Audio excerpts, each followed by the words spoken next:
There are no accidents in the divine plan. Every seeming chance, every unexpected turn, every whisper of intuition is a step toward the perfect unfolding of one's destiny.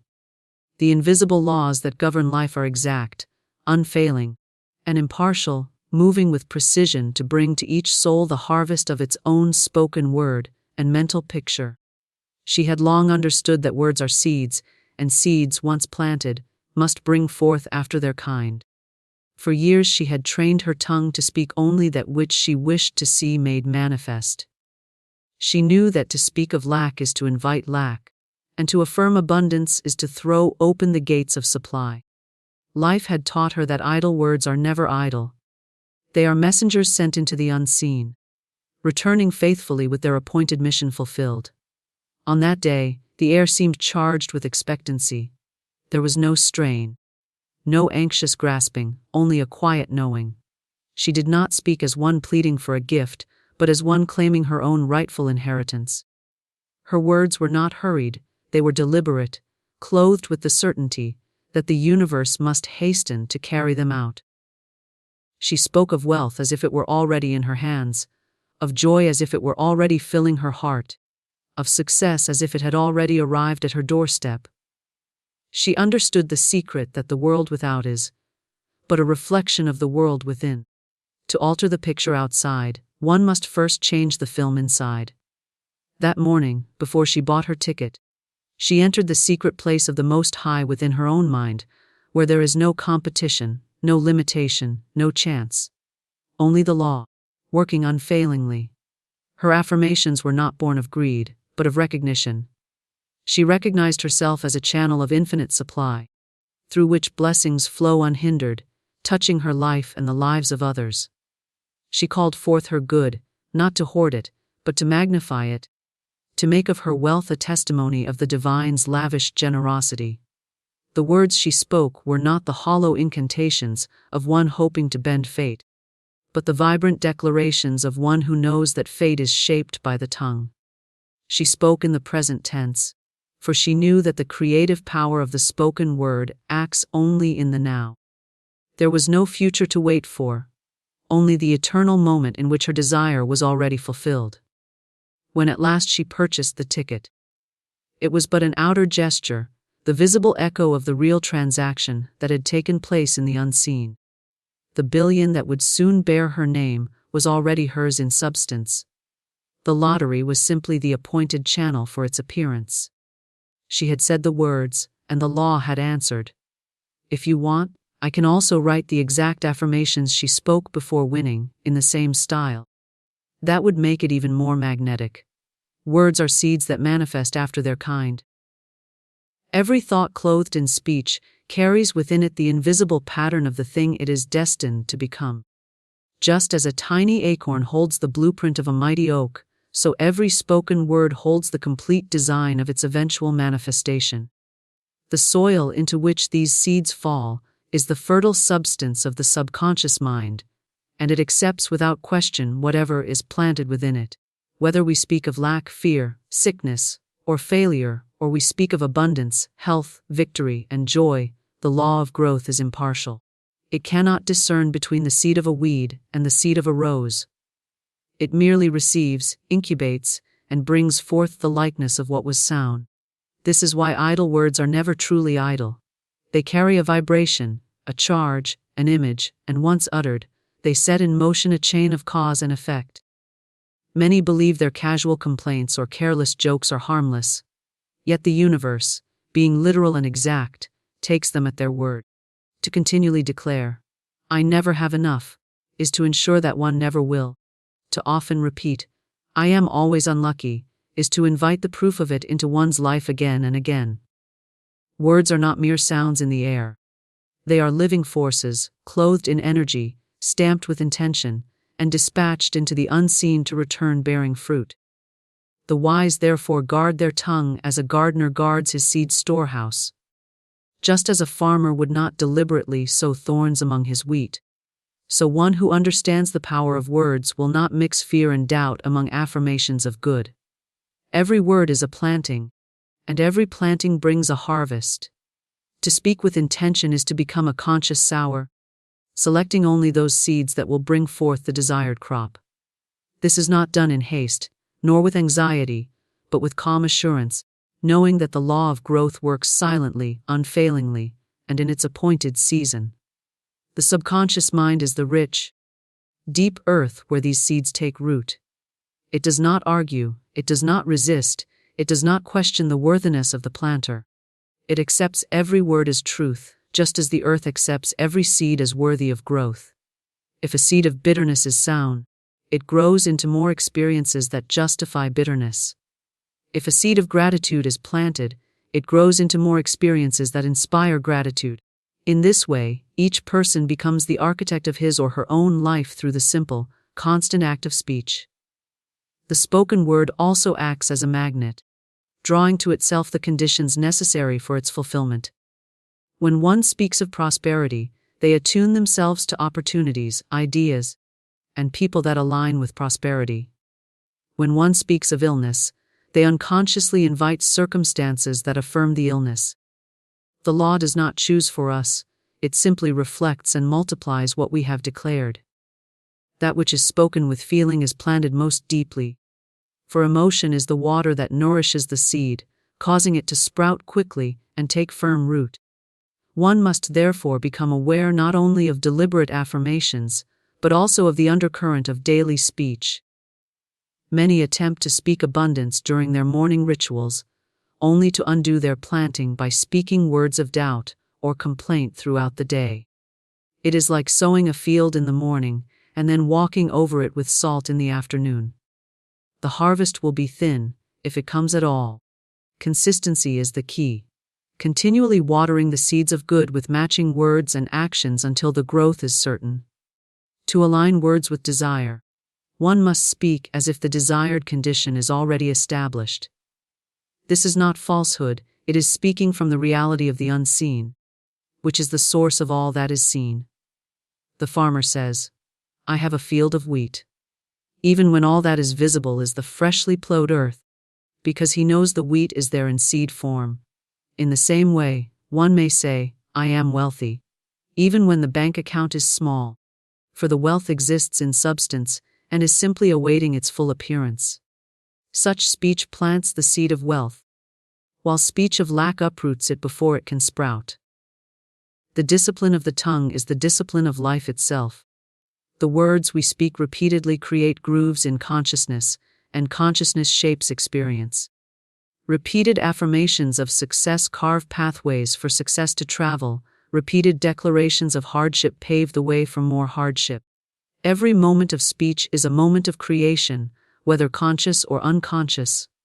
It is not enough to speak affirmations occasionally, like scattering seeds haphazardly along a roadside. The most fruitful gardens are tended daily, with weeds removed at the first sign of growth and healthy plants nourished with care. When one truly grasps that words are seeds, there comes a heightened sense of responsibility. One no longer speaks of misfortune even in jest, for jesting plants seeds as surely as solemn declaration. The mind becomes attentive to every "I am" statement, recognizing that whatever follows, "I am," is a seed planted in the fertile soil of the self. To say, "I am tired," is to reinforce tiredness. To say, "I am strong," is to call forth strength. The gardener of words does not speak what they do not wish to grow. Words also carry the imprint of the speaker's belief. A seed planted without belief may sprout weakly or not at all, just as a seed cast upon rocky ground may wither. But a word spoken with conviction, charged with expectancy, and released without doubt will find its way to rich soil and flourish. This is why repetition, visualization, and emotional engagement are so powerful. They deepen the planting and strengthen the root. The quality of the seed determines the quality of the harvest. Some words are like hardy grains, producing a rich yield year after year. Others are like invasive weeds, choking the life out of the good that has been planted.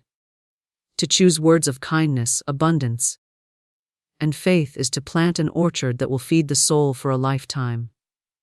And because the soil of the subconscious is never empty, every moment offers a fresh opportunity to plant anew, to speak with purpose, and to set in motion the causes that will one day be seen in form. Speak as if the desire is already fulfilled.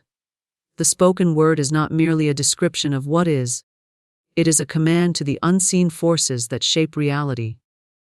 When one speaks of a thing as though it is already accomplished, they align themselves with the vibration of that accomplishment.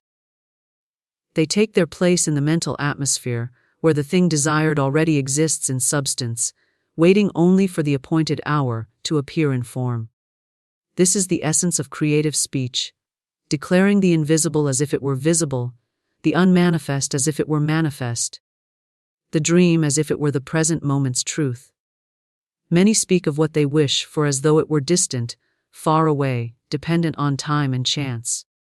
They say, "I will have," or "one day I hope to," not realizing that such speech holds the good perpetually in the future, never allowing it to step into the now.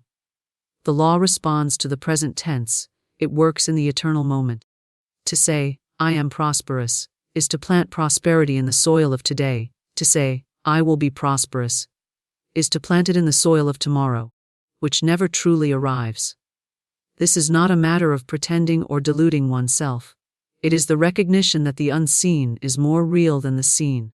For the seen is only the effect of what has already been accepted and formed in the unseen. Just as a seed beneath the soil is already a tree in essence, so the desire in the mind is already fulfilled in essence. Speaking as if it is already done brings one into harmony with that essence, hastening its appearance in tangible form. The mind, hearing the declaration, accepts it as truth and begins to adjust thoughts, feelings, and actions to match the declared reality. When one speaks from fulfillment, there is no strain, no sense of grasping or reaching. The tone is calm, confident, and sure. The words are not cries for help but statements of possession. "I have perfect health" carries a different vibration than "I want to be healthy." The first speaks from completion, the second speaks from lack. And the law of manifestation, being precise and literal, mirrors back to the speaker whatever is most strongly impressed upon the subconscious. It is essential to accompany such speech with the feeling of the fulfilled state. Words alone, if spoken mechanically, may pass over the fertile ground without taking root. But words saturated with emotion sink deep, planting themselves firmly in the subconscious where they cannot be dislodged. When one says, "I am blessed," with a heart full of gratitude and joy, the statement is not merely heard by the conscious mind, it is felt and therefore believed. Belief is the life force of the word, the energy that causes it to grow into form. Speaking from the end also disciplines the mind to dwell in the end. If one says, "I am successful," often enough and with enough conviction, the mind begins to think from the standpoint of success. It begins to see opportunities where once it saw obstacles, to expect favorable outcomes where once it feared failure. This shift in mental posture naturally alters behavior, choices, and perceptions, all of which act as channels for the desired good to flow through.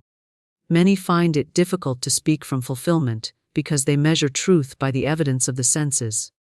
They say, "How can I say I have it when I plainly do not?" But the senses report only the past.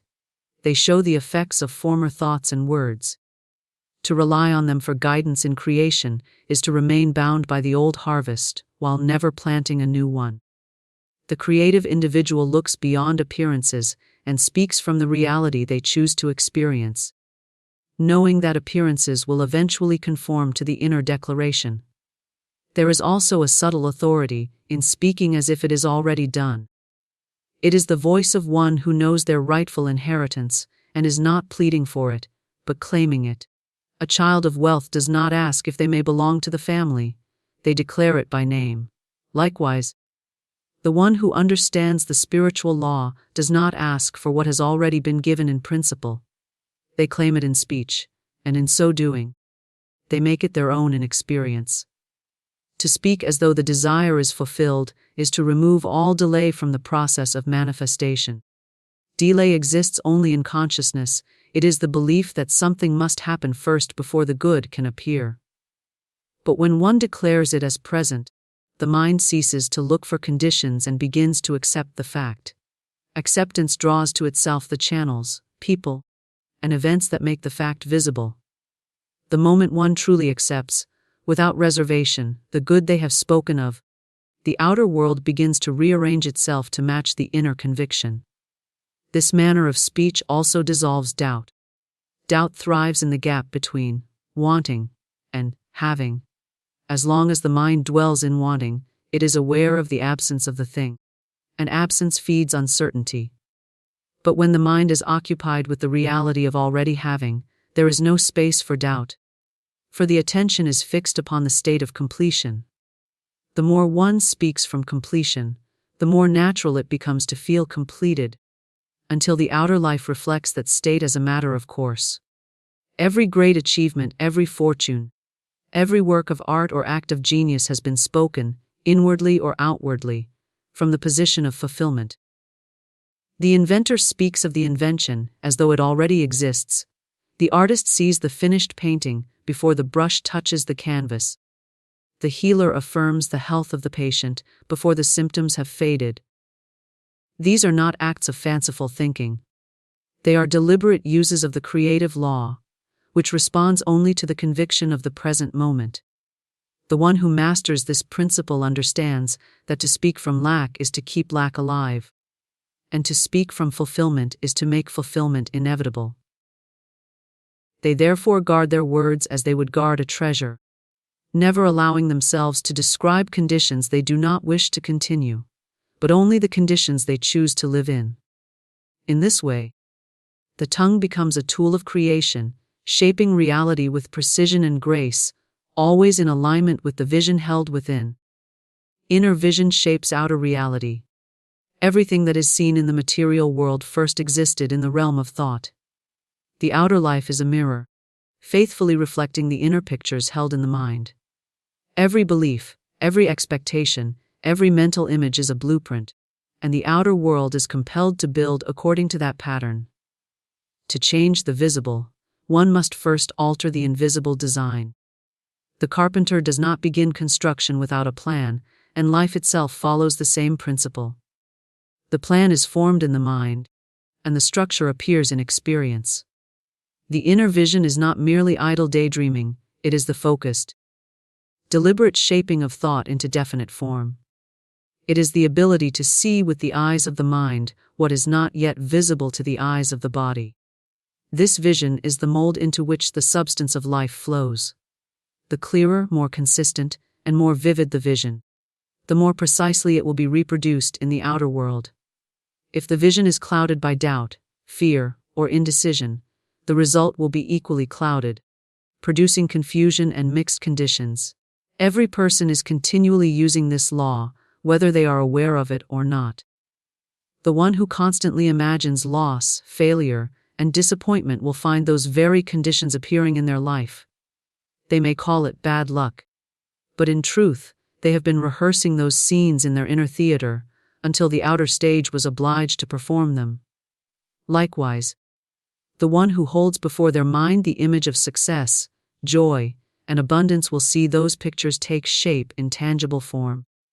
The law does not discriminate between constructive and destructive images.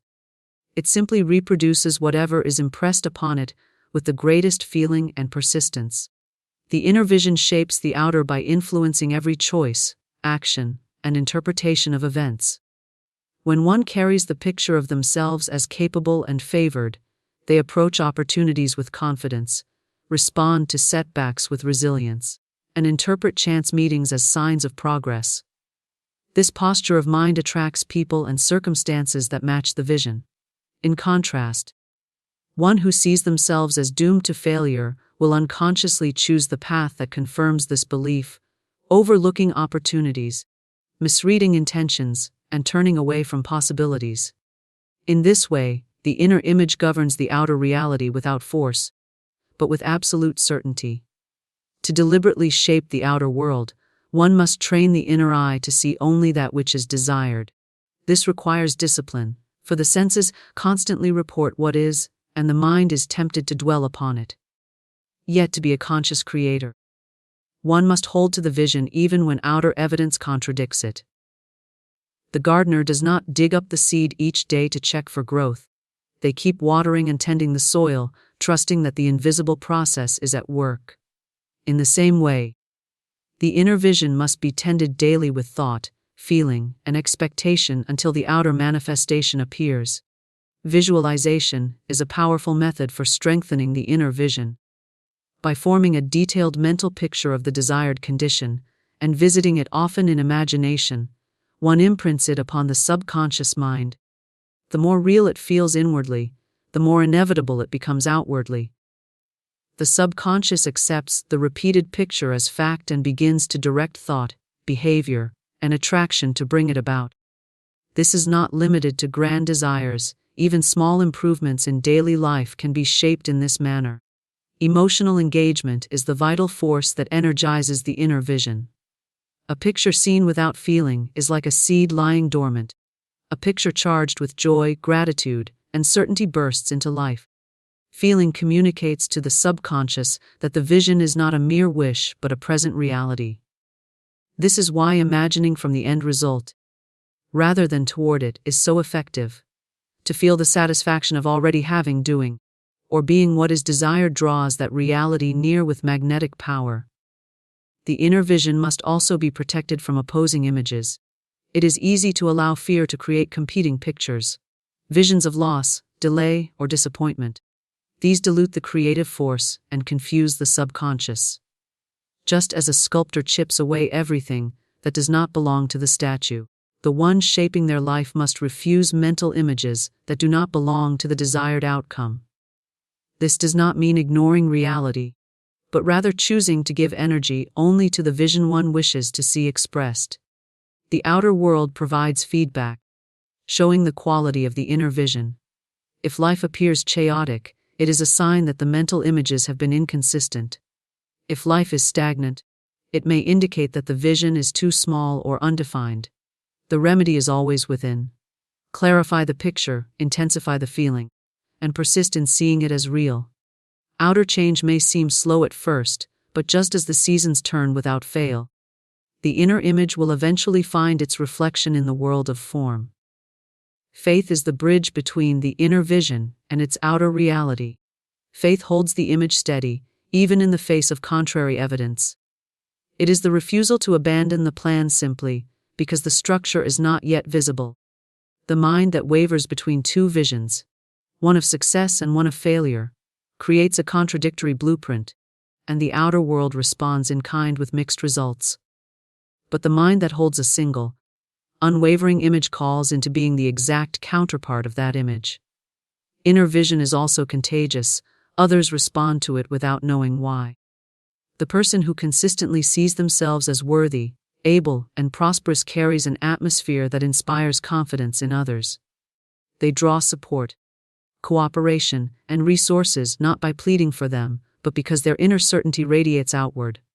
Conversely, one who secretly envisions defeat may repel the very help they desire, for their outer manner unconsciously communicates their expectation of loss. In shaping the inner vision, imagination becomes the workshop of creation. One can practice desired skills, rehearse successful outcomes, and live in the feeling of accomplishment all within the mind. The subconscious does not distinguish between an experience vividly imagined and one physically lived. It accepts both as reality and adjusts behavior accordingly. Over time, the imagined reality becomes the lived reality, for the two must eventually match. Life's conditions are therefore not accidents, but the projections of the inner film onto the outer screen. When the film changes, the picture changes. To complain about the picture without changing the film is to remain trapped in the same scene. But to deliberately create a new film through conscious inner vision is to set in motion a new sequence of events, relationships, and opportunities that must, by the law of correspondence, appear in the outer world. Affirm abundance, not lack. Every spoken word is a declaration of the state one chooses to live in, and the law of life responds to the nature of that declaration without question or judgment. When the tongue gives voice to abundance, it summons the conditions, opportunities, and relationships that mirror abundance. When it speaks of lack, it summons conditions that confirm lack. The creative power behind words is impartial, obeying the tone and content of speech with exact precision. This is why the habit of affirming plenty, prosperity, and sufficiency must be cultivated deliberately until it becomes the natural language of thought and conversation. Abundance is more than the possession of material wealth. It is a state of consciousness that recognizes the limitless supply available in the universe. To affirm abundance is to align with that recognition, to accept that there is no shortage in the infinite storehouse of life. The sun does not ration its light, nor the air its breath, nor the earth its capacity to bring forth harvests. It is only the human mind, clouded by fear and memory of past deprivation, that imagines scarcity. When one affirms abundance, they dissolve those illusions, replacing them with the truth that supply is endless and ever present. Lack, on the other hand, is a state of mind, a fixation on what is missing. It colors perception so that even in times of sufficiency, one finds reasons to feel impoverished. The words spoken from this mindset are tinged with worry, complaint, and resignation. I can't afford it. There's never enough. Times are hard. Such statements, repeated often, impress the subconscious with the belief that shortage is the natural order, and the subconscious responds by guiding thought and action toward experiences that reinforce that belief. In this way, lack perpetuates itself through speech, as the tongue continually waters the weeds it claims to despise. Affirming abundance requires discipline, for the world often presents appearances of shortage. Prices rise, opportunities seem few, resources seem strained, and the mind is tempted to agree with these appearances. But the one who understands the creative power of affirmation refuses to let temporary outer conditions dictate inner truth. They know that to speak from lack, even in casual conversation, is to strengthen the very condition they wish to escape.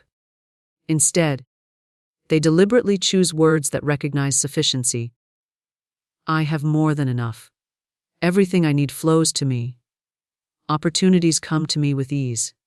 These statements do not deny the outer appearance. They affirm the inner reality that can transform that appearance. The act of affirming abundance is not simply repeating pleasant phrases. It is impressing the subconscious with a sense of plenty so strong that it becomes the dominant belief. The subconscious then attracts and creates outer experiences to match that belief.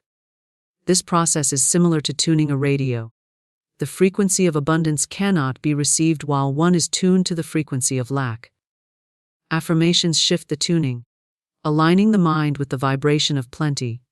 As this alignment deepens, one begins to notice new possibilities, draw helpful people, and receive unexpected resources, for the outer world adjusts to match the new mental atmosphere.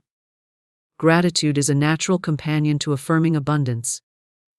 When one sincerely acknowledges and appreciates what they already have, they confirm to the subconscious that they are living in a state of plenty. This confirmation invites more to be grateful for. Gratitude transforms even modest possessions into symbols of sufficiency, and this perception magnifies the sense of abundance. The one who practices gratitude in their affirmations multiplies their prosperity consciousness, for they are continually affirming, I am already blessed, and blessings increase. Speaking abundance also has a magnetic effect on others. People are drawn to those who radiate confidence in supply, for such individuals create an atmosphere of security and possibility. Opportunities often come through human channels, and the person who affirms abundance becomes a natural point of attraction for those channels. Conversely, speaking lack tends to repel help, for it gives the impression that the speaker is a closed circuit, unable to receive or expand. The habit of affirming abundance must be applied consistently, not only in moments of deliberate practice, but in everyday speech. It is easy to speak prosperity during a quiet morning ritual, only to undo the planting by complaining about costs or shortages during the day. The subconscious hears both sets of statements, but it responds most strongly to the ones charged with the most emotion. If a complaint is voiced with more feeling than a morning affirmation, the complaint will have greater creative power. This is why mastery over habitual speech is essential, The dominant tone of one's words shapes the dominant tone of one's life. The mind often resists affirmations of abundance when outer evidence seems to contradict them. This is where persistence becomes vital. The gardener does not abandon the field simply because the first day after planting shows no crop. They know the growth is happening unseen, and they continue to water and tend the soil. Similarly, the one affirming abundance continues their declarations until the inner belief takes root and the outer harvest begins to appear. The key is to affirm as if the abundance already exists, for in the realm of cause, it does. Affirmations must also be free from conditions that limit abundance. To say, "I have plenty," but only when the economy is good, ties prosperity to a specific outer circumstance and undermines the truth of infinite supply. True abundance consciousness recognizes that supply can flow through countless channels, many of which cannot be foreseen. The one who affirms without limitation keeps every channel open, allowing the law to work in unexpected and effortless ways. Even silence can be an affirmation when it refuses to give voice to lack. There are times when it is better to say nothing than to speak words of scarcity. In such moments, holding the mental image of plenty while refraining from verbalizing shortage keeps the inner soil free from harmful seeds. Over time, the discipline of withholding words of lack becomes second nature, and only the language of abundance remains. Affirming abundance also transforms one's relationship to giving and receiving. The mind that affirms plenty sees giving as a natural extension of its own sufficiency, not as a depletion. Such giving, whether in money, time, or kindness, becomes a seed that returns multiplied. The one who speaks from abundance is generous in word and deed, confident that what is given flows back in greater measure. This confidence itself is an affirmation, silently declaring, "There is always more where that came from." Through steady practice, the habit of affirming abundance shifts the entire mental landscape. Old patterns of fear and shortage dissolve, replaced by a deep knowing that supply is constant and limitless. This knowing then becomes self-reinforcing, as every new evidence of abundance strengthens the belief, and every strengthened belief draws greater evidence. In this way, the conscious choice to affirm abundance becomes the foundation for a life that continually expands in prosperity, opportunity, and joy. Claim blessings as rightful inheritance. All of life operates under law, and one of the most profound of these laws is that every individual is heir to the limitless good of the universe. The treasures of life, health, wealth, joy, peace, and opportunity, are not occasional gifts bestowed at random, but are the natural birthright of every soul. To claim blessings is not to beg for favors or plead for mercy, but to take possession of what has always belonged to you in the divine order. Just as a rightful heir signs their name to receive an inheritance, the individual claims their good through word, thought, and inner acceptance. The universe is lavish in its giving. The sun does not withhold its light from certain fields, the ocean does not limit its waves to certain shores. There is no favoritism in the principles that govern growth, creation, and supply. Yet many live as strangers to their inheritance, believing themselves to be outsiders to the storehouse of good.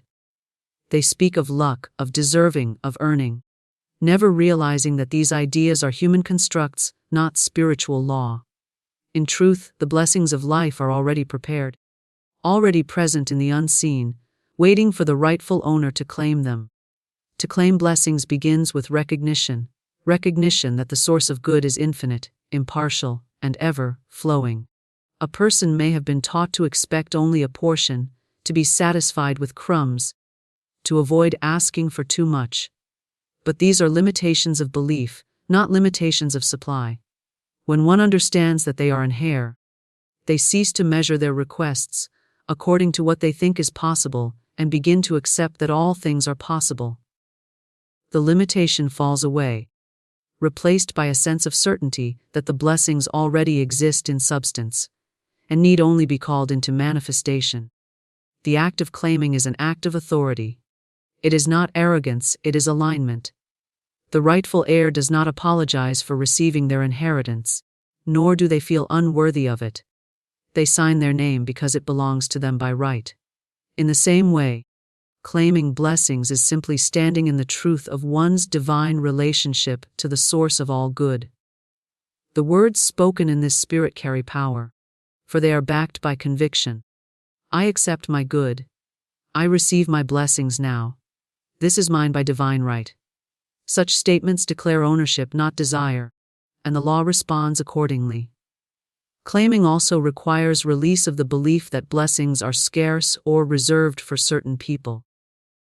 Many have been conditioned to believe that another's gain is their loss, or that there is only so much to go around. But an inheritance from the infinite is not diminished by being shared. The more it is claimed, the more it flows, for the act of claiming aligns the individual with the channel of supply.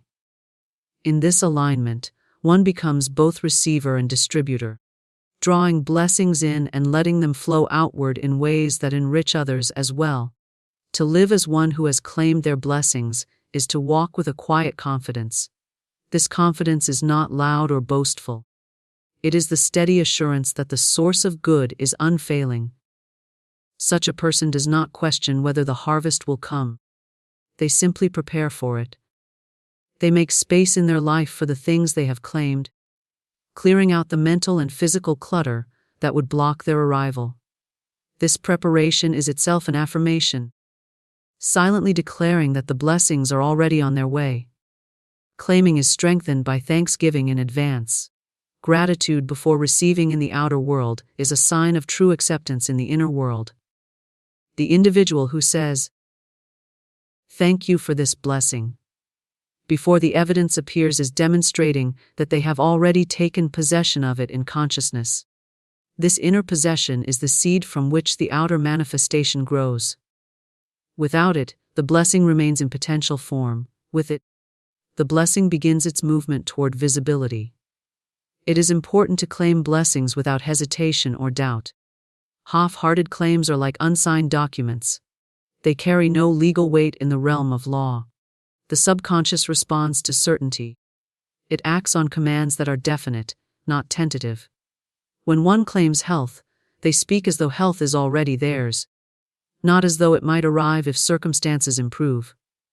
When one claims prosperity, they do so without glancing back at bank statements for permission.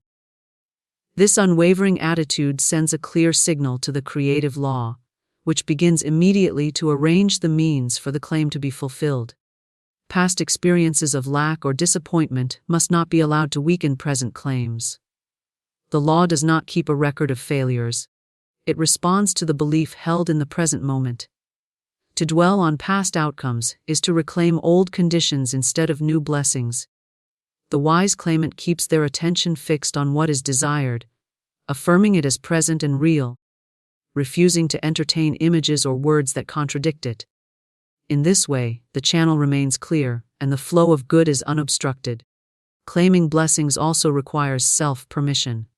Many unconsciously refuse their good because they feel undeserving or guilty. They measure themselves against past mistakes or imagined flaws and conclude that they have no right to the abundance they desire. Yet the rightful heir is not deprived of their inheritance because of errors. The inheritance remains theirs by nature of birthright.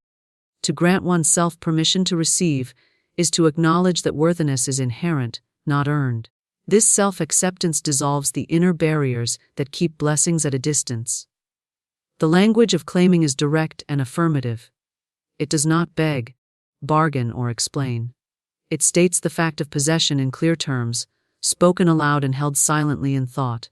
Repetition strengthens the claim, impressing it deeply upon the subconscious until it becomes a fixed belief. Once fixed, the belief begins to express itself automatically in choices, behaviors, and circumstances that align with the claimed good.